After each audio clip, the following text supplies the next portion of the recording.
रामचंद्र की, शंकर भगवान की श्री हनुमान जी महाराज की, ग्राम देवता की,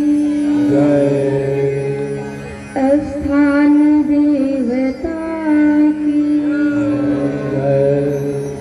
सब संतन की, सब भक्तन की, गौ माता की, श्री जयदेव जी महाराज। रिश्तों को तोड़कर प्यार के बंधन में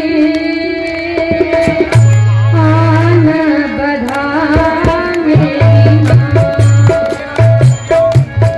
रिश्तों को तोड़कर प्यार के बंधन में आना पड़े मेरी माँ। ममता की छाया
अब देखिए राम लक्ष्मण सीता जी के स्वयंवर में जाते हैं, यही विधि रहा जाय ही जस भाव।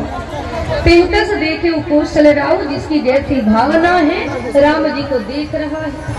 कथा आती है कि सब मन चलते मन चुएकार, सुंदर विशद विशाल मुनि समेत दो बंधुतः बैठा रे महिपाल। देखिए सभी मंचों में एक मंच बहुत सुंदर है, उज्जवल है, विशाल है। जनक जी महाराज उसी मंच पर राम जी को बिठाते हैं।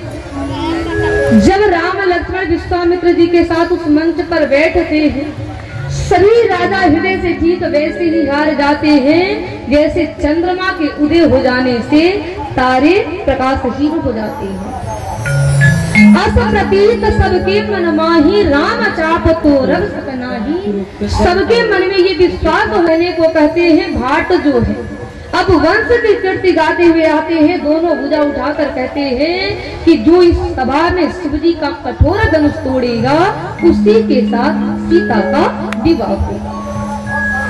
अब ये सुनकर सभी अहंकारी राजा अपने अपने कमर को कस करके धनुष के पास जाते हैं, भांति भांति की जोड़ लगाते हैं, लेकिन शिव जी का कठोर धनुष किसी से नहीं उठा। सभी राजा धनुष के हाथों हार करके अपने अपने समाज में बैठ गए। बाबा तुलसी लिखे हैं, सब नृप भये जो गौ पहाती, सब नृप भये जो गौ पहाती, सब नृप भये जो गौ पहाती, सब नृप भये जो गौ पहाती, जैसे तीनों की रात तनाती, जैसे तीनों की रात तनाती, रति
जैसे बिनु विराग सन्यासी। ध्यान दे, सभी राजा धनुष के हाथों हार करके बिल्कुल उपहास के योग्य हो।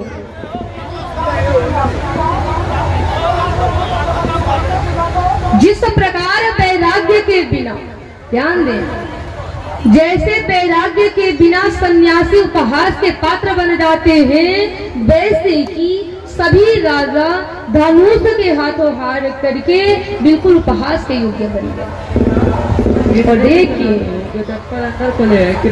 जो अहंकारी राजा थे, जो घमंडी राजा थे, उनका घमंड धनुष ने तोड़ दिया। मेरे भाई लोग ध्यान दे, इस संसार में, इस दुनिया में जिसने भी अहंकार किया है, समझने वाली बात ध्यान दे, जिसने भी संसार में घमंड किया है, अहंकार किया है, उसका अहंकार जरूर टूटा है। पता है अहंकार क्या है? अहंकार विनाश का कारण है। अहंकार जो है हमें पतन की ओर लेकर जाता है। तो रावण पहला है संपत्ति, दूसरा है सत्ता और तीसरा है विद्वता। संपत्ति, सत्ता और विद्वता, इन तीन चीजों के पीछे लोगों को अगर अहंकार जरूर होता है। संपत्ति वालों को देखिए, थोड़ी संपत्ति क्या आ गई, थोड़ा धन क्या आ गया, अहंकारी हो जाते हैं, अहंकार कर लेते हैं। लेकिन हाँ, यदि जीवन में सत्संग नहीं है तो, यदि जीवन में सत्संग है, फिर संपत्ति आ रही है तो ये जान ले कि थोड़ी हद तक बचा जा सकता है। और जीवन में सत्संग नहीं है तो संपत्ति आएगी, धन आएगा, पीछे से अहंकार भी तुरंत आएगा, तुरंत लोग अहंकारी हो जाएंगे। संपत्ति आए, भगवान से जुड़ जाइए। दूसरा है सत्ता। सत्ता वालों को देखिए, सत्ता में छोटा सा पल क्या मिल गया, अहंकार कर लेते हैं, घमंडी हो जाते हैं। लेकिन ये जान लें कि सत्ता मिल रही है, सत्ता में आपको पद मिला है तो भगवान ने कृपा किया है, भगवान की कृपा हुई है तभी तो सत्ता में आपको स्थान मिला है। इसलिए सत्ता में छोटा पद मिले बड़ा पद मिले तुरंत भगवान से जुड़ जाए, अहंकार ना करो। देखिए एक बार क्या हुआ कि एक गांव में भगवान की शोभा यात्रा निकलने वाली थी।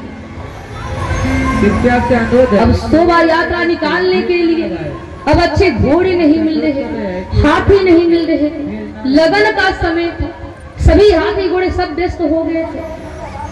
तब मंदिर के पुजारी सोचने लगे कि भाई भगवान की शोभा यात्रा निकालनी है, कैसे निकाले, घोड़े नहीं मिल रहे, हाथी नहीं मिल रहे, रथ नहीं मिल रहा, जितने भी सल्लानो है कृपा करके। अब देखिए मंदिर के एक पुजारी ने कहा कि देखो भगवान तो सबको बनाए हैं, हर एक जीव को हर एक प्राणी को भगवान बनाए हैं और भगवान तो सबको प्रेम करते हैं।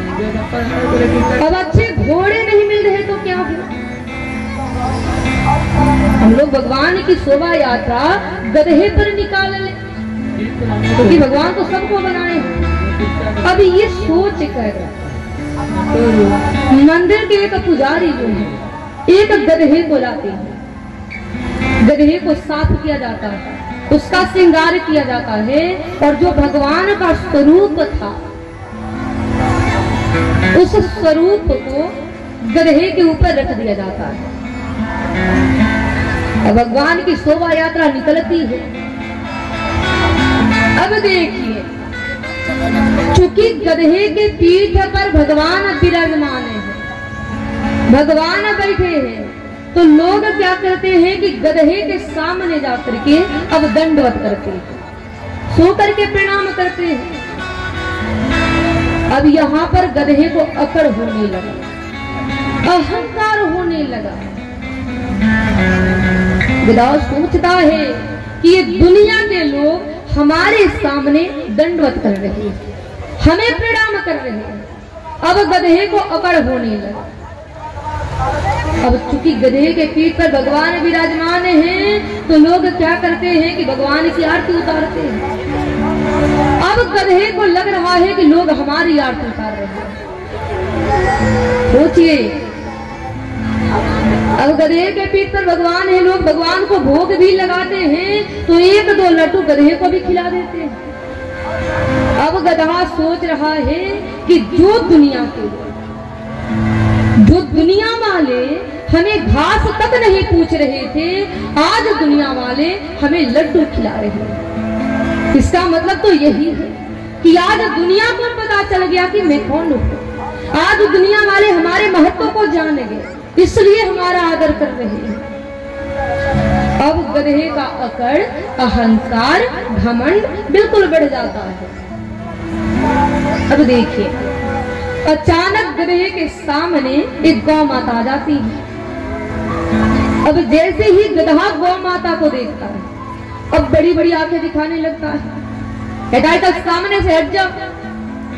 तो गौ माता सोचती है कि भाई गधे महाराज को हो क्या गया, इतने अकड़ में क्यों हो गए। गौ माता गधे से कहती है कि अरे गधे महाराज आप इतने अकड़ में क्यों हैं, इतने घमंड में क्यों हैं।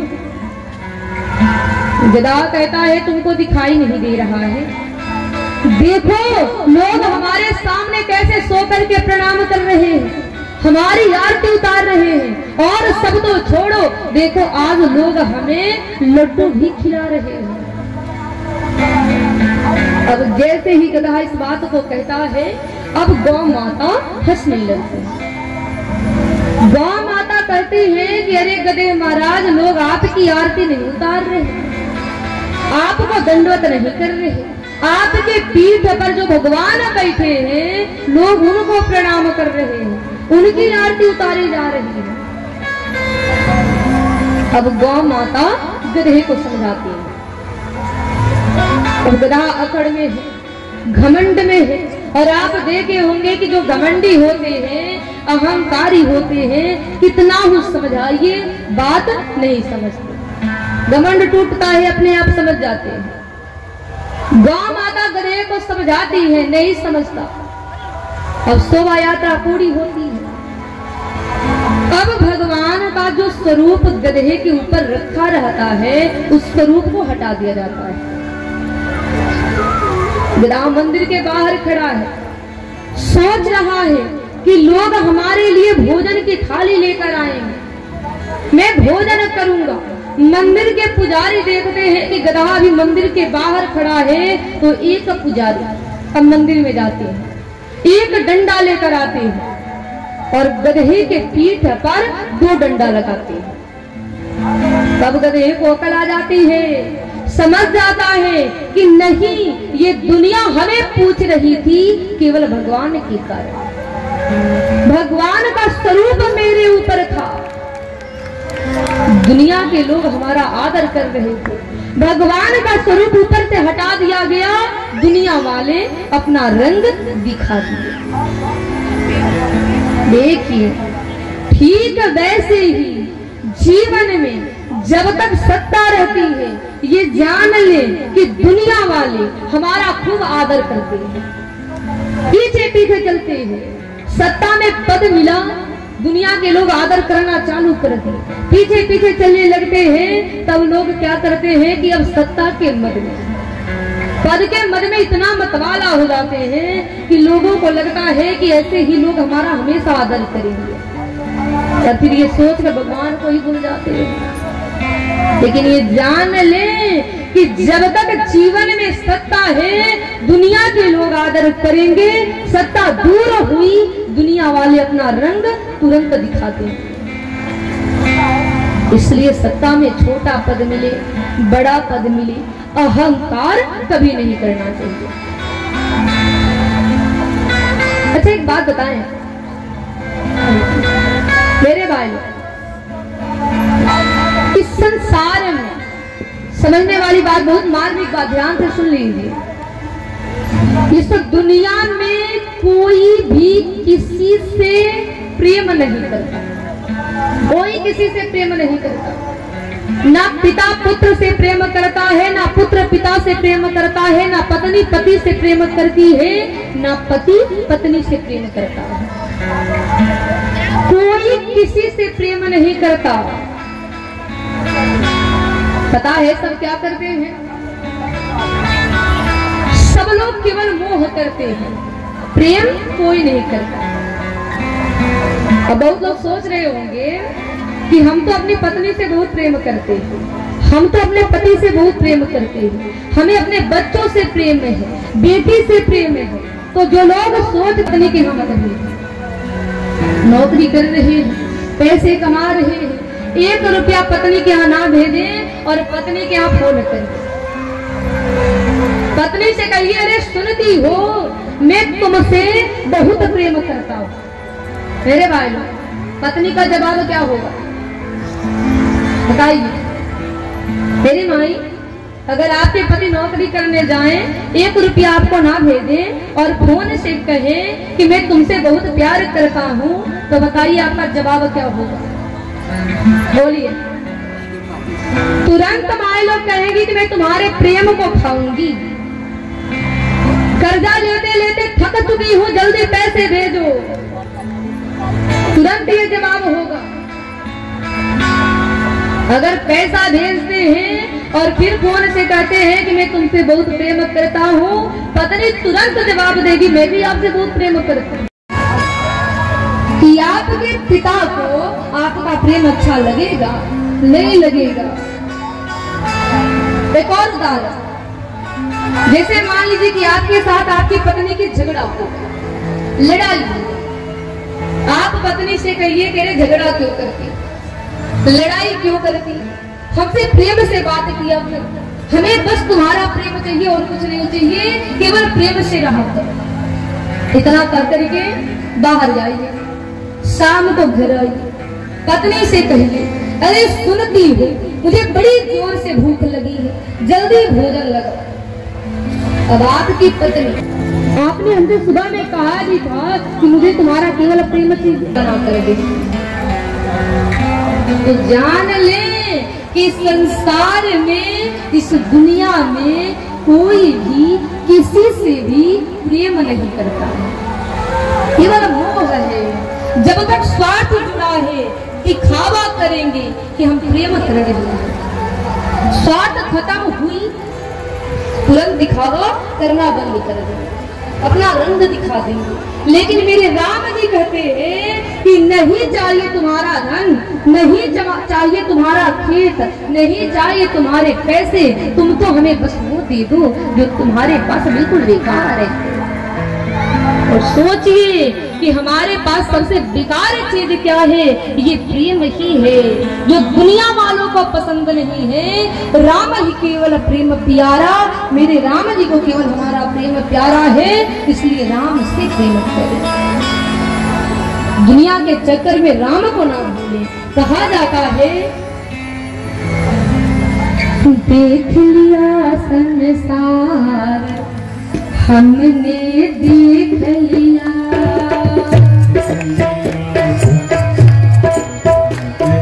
देख लिया, देख लिया संसार हमने देख लिया, देख लिया संसार हमने देख लिया, सब मतलब के यार हमने देख लिया, सब मतलब के यार हमने देख लिया।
जब तक शरीर स्वस्थ रहेगा, जेब में पैसे रहेंगे, ये जान ले कि परिवार वाले भी खूब आदर करेंगे, सेवा करेंगे। कैसे?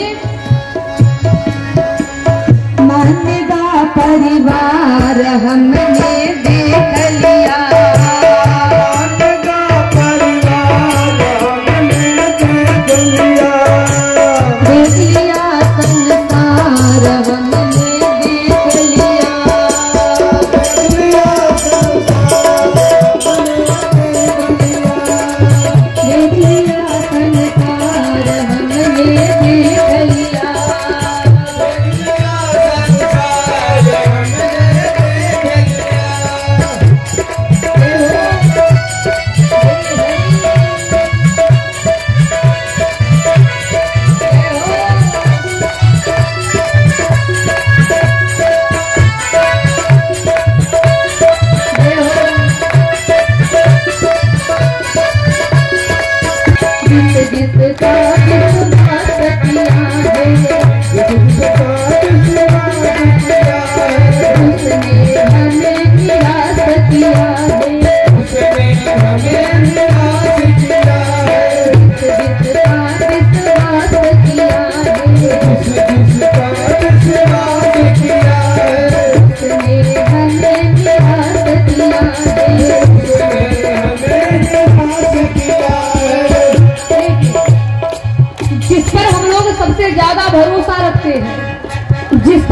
सबसे ज्यादा विश्वास करते हैं, ये जान ले कि वही लोग हमारे विश्वास को पहले तोड़ते हैं। अनुभव किए होंगे, जिस पर ज्यादा भरोसा रहता है वही हमारे विश्वास को जल्दी तोड़ते हैं। और किस पर ज्यादा भरोसा रहता है? बन कर रिश्तेदार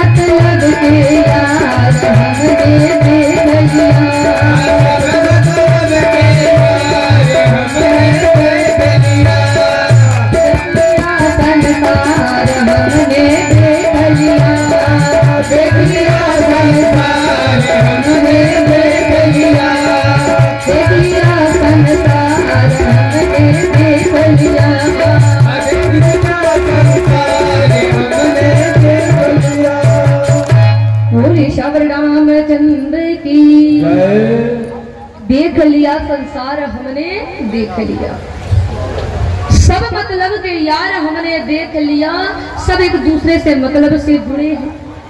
तो देखिए अहंकार आप सुन रहे थे कि संपत्ति, सत्ता, विद्वता, इन तीन चीजों के पीछे लोगों को अहंकार होता है। संपत्ति सत्ता के बारे में सुना, तीसरा है विद्वता। देखिए विद्वानों को भी अहंकार हो जाता है, थोड़ी सी विद्वता क्या लग गई, थोड़ा सा अच्छा बोलने क्या लग गई, अहंकार में हो जाते हैं, अहंकारी हो जाते हैं। लेकिन सोचिए कि जिस भगवान की हम कथा गाते हैं, जिस भगवान की हम लोग कथा सुनाते हैं, जब वो भगवान इतने सरल हैं, ऐसों को उदार जग माही, जब भगवान इतने सरल हैं तो उनकी कथा गाने वाले, उनके चरित्र को सुनाने वाले, उनके गुणगान को गाने वाले इतने अकड़ में क्यों हो जाते हैं? पता है एक बार एक महात्मा जी कथा कर रहे थे, बिल्कुल बुढ़े थे, मुख में एक अभी दांत नहीं था, कथा बहुत बढ़िया बोलते थे, बहुत बढ़िया से समझाते थे, उनकी शब्द शैली बहुत बढ़िया थी, लेकिन मुख में दांत नहीं था। जब कथा करते थे आपने देखा होगा कि जिनके मुख में एक भी दांत नहीं रहता है, कुछ भी बोलते हैं तो मुख से थूक निकलता है, थूक के कण निकलते हैं। वैसे ही वो महात्मा जी जब कथा करने बैठते थे, जब मुख में एक भी दांत नहीं था, कथा करते थे तो मुख से थूक के कण निकलते थे। अब सामने रामायण जी रखा था तो थूक के कर अब रामायण जी पर पड़ते थे। पर अभी हमने कहा कि सबकी सोच एक जैसे नहीं, सबके देखने की नजरिया एक जैसी नहीं।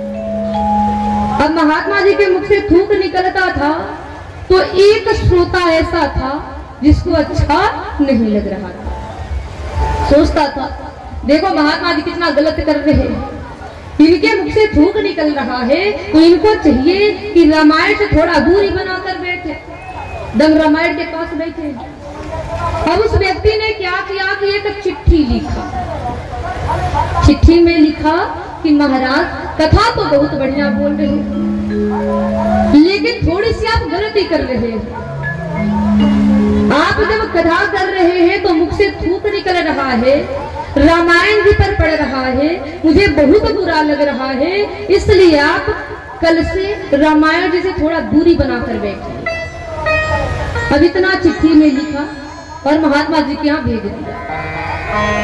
महात्मा जी चिट्ठी पढ़े, रात भर नींद नहीं आई, दिन में उनकी कथा हो रही थी, रात भर नहीं सोए। सुबह में उठे, मंच पर गए, सबसे पहला टॉपिक उन्होंने यही लिया।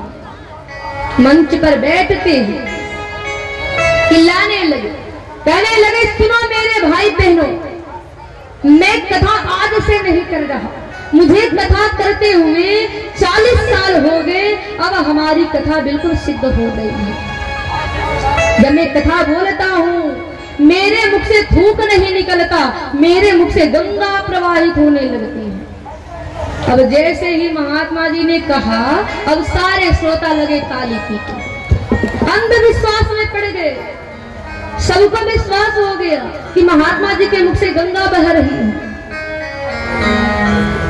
लेकिन जिसने लेटर लिखा था वो समझ गया कि नहीं, महात्मा जी अकड़ में हो गए। अब सोचा कि अब मैं इनको सबक सिखाऊंगा।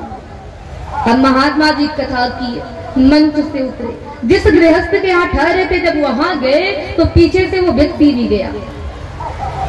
जाकर बोला कि महाराज, जो कल आपके यहाँ चिट्ठी आई थी उस चिट्ठी को हमने ही भेजा था। अब महात्मा जी सुनते ही गरम हो गए, चिल्लाने लगे, तुम्हारी इतनी हिम्मत जो तूने हमें लेकर भेज दिया। वह व्यक्ति बोला, महाराज चिल्लाइए मत, मैं आपके लिए प्रसाद लाया हूं, पहले प्रसाद खाइए। महाराज ने कहा, कैसा प्रसाद है? बोला, पहले खाइए तो सही। अब महात्मा जी ने उस प्रसाद को लिया और अपने मुख में रखा। अब जैसे ही मुख में प्रसाद रखा, वो प्रसाद बिल्कुल मीठा नहीं है, खारा खारा। अब महात्मा जी उस व्यक्ति से कहने लगे, कह रहे, तूने हमें कैसा प्रसाद खिला दिया, ये तो बिल्कुल मीठा नहीं लग रहा है। तब वह व्यक्ति बोला कि अगर नाराज नहीं होएंगे तब मैं बताऊंगा। महात्मा जी बोले, चलो बताओ कैसा प्रसाद है। तब वह व्यक्ति बोला कि देखिए महाराज, मेरे एक दादाजी थे, बड़ी उनकी तमन्ना थी, बड़ी इच्छा थी कि हमारी अस्थियों को गंगा जी में प्रवाहित किया जाए। मैं ठहरा गरीब आदमी, कभी गंगा जी नहीं जा पाता, और आज आपने कथा में बोला कि जब कथा बोलते हो तो आपके मुख से गंगा बहने लगती है। मैंने सोचा कि उस गंगा जी जाने से बढ़िया है कि आपके ही मुख में अपने दादाजी की अस्थियों को डाल दूं। इसीलिए मैं उसका चूर्ण बना करके अपने दादाजी की अस्थियों को चूर्ण बना करके लाया हूँ, और वही अस्थि मैं आपको खिलाया हूँ। महात्मा जी कहने लगे, तुम्हें मैं ही मिला था। तो जो अहंकारी होते हैं उनके साथ यही होता है। जीवन में कभी घमंड ना करें, कभी अहंकार ना करें। आजकल तो छोटी छोटी चीजों पर अहंकार हो जाता है। कोई अच्छा गाने लग जाता है, घमंडी हो जाता है। कोई अच्छा बजाने लग जाता है, अहंकारी हो जाता है। कोई अच्छा बोलने लग जाता है, घमंड में हो जाता है। कोई पढ़ने में तेज हो जाता है, अहंकारी हो जाता है। लेकिन ध्यान ले कि ये जो दुनिया है बहुत बड़ी है, एक से बढ़कर एक लोग हैं जो अपने आप को सबसे आगे मानते होंगे। तो जान ले कि आपसे भी आगे लोग हैं। पता है, मेरी माँ, एक व्यक्ति था, अंग्रेजी का 4 शब्द याद कर लिया था, 4 वर्ड अंग्रेजी का याद कर लिया था। पता है क्या? Yes, no, very good, thank you, ये 4 शब्द याद किया था। कोई कुछ भी बोले, yes, no, very good, thank you, क्रम से बोलता था। चारों में से किसी का अर्थ उसको मालूम नहीं था, बस 4 शब्द याद कर लिया था। क्या देख रही हैं? तो देखिए, एक बार कहीं जा रहा था, ट्रेन में बैठा था। अब एक व्यक्ति का सामान चोरी हो गया। अब वह व्यक्ति जो है अपने सामान को ढूंढने लगा, सबसे पूछने लगा, भैया आपने हमारे सामान को देखा, भैया आपने हमारे सामान को देखा। सबसे पूछते पूछते अब वो व्यक्ति जो है उसके पास पहुंचा, जाकर बोला कि भैया आपने हमारे सामान को कहीं देखा? अब वो सोचा कि भाई ट्रेन में बैठा हूं, अब चलो मैं क्या इससे हिंदी बोल, इंग्लिश में बात करता हूं। अब उसने कहा, भैया आपने हमारे सामान को देखा? उसने कहा यस। अब वो बोला, अरे बहुत धन्यवाद आपका, जल्दी मेरा सामान दीजिए। कहने लगा नो। कहने लगा, कैसी बातें कर रहे हो, जल्दी मेरा सामान दो, नहीं तो 2 तमाचा लगाऊंगा। बोला वेरी गुड।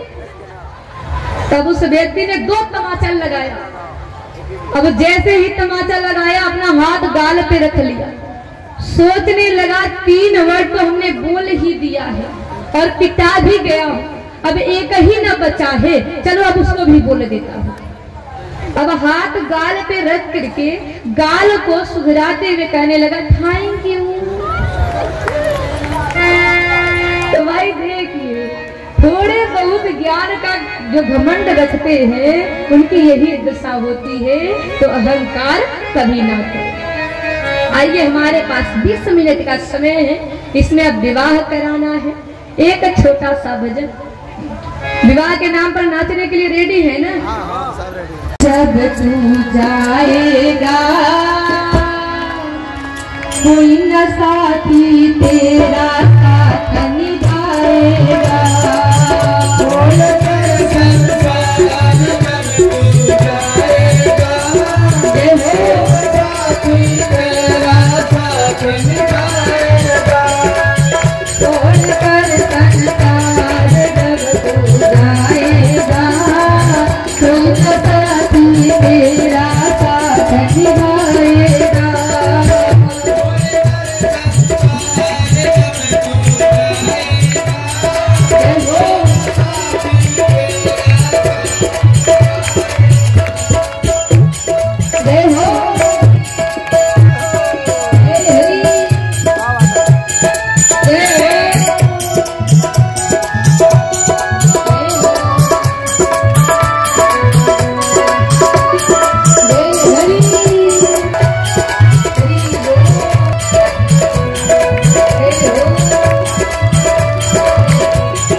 लेकिन देखिए लक्ष्मण जी से रहा नहीं गया।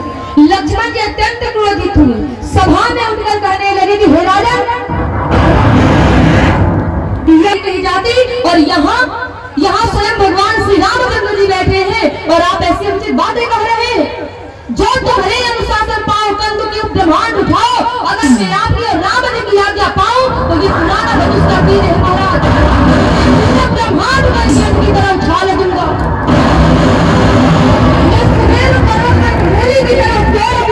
और आप इस ये पुराना धनुष क्या चीज है।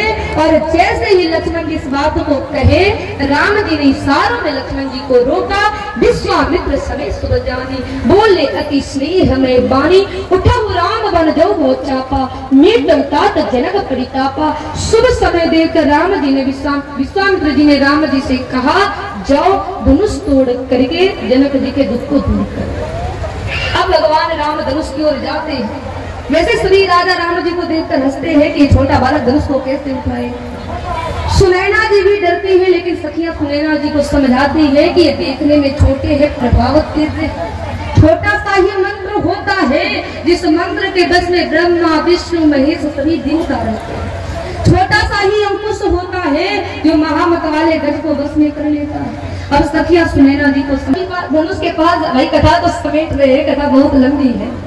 अब राम जी धनुष के पास जाते हैं, मन ही मन गुरु को प्रणाम करते हैं और राम जी बड़े झटके से धनुष को अपने हाथ में उठा लेते हैं। और जैसे ही राम जी धनुष को हाथ में लेते हैं, अब वो धनुष बिजली के समान चमकने लगता है। लेत चढ़ावत है तो सब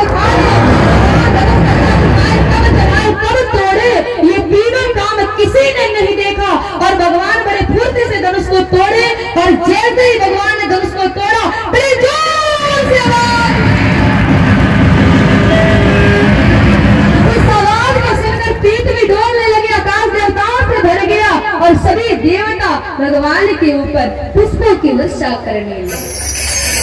तो आइए, अब हमारे राम जी ने धनुष को तोड़ दिया, तो समय को देखते हुए जिनको झूमना है अब हाली हाली खड़ी हुई।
तेरे द्वार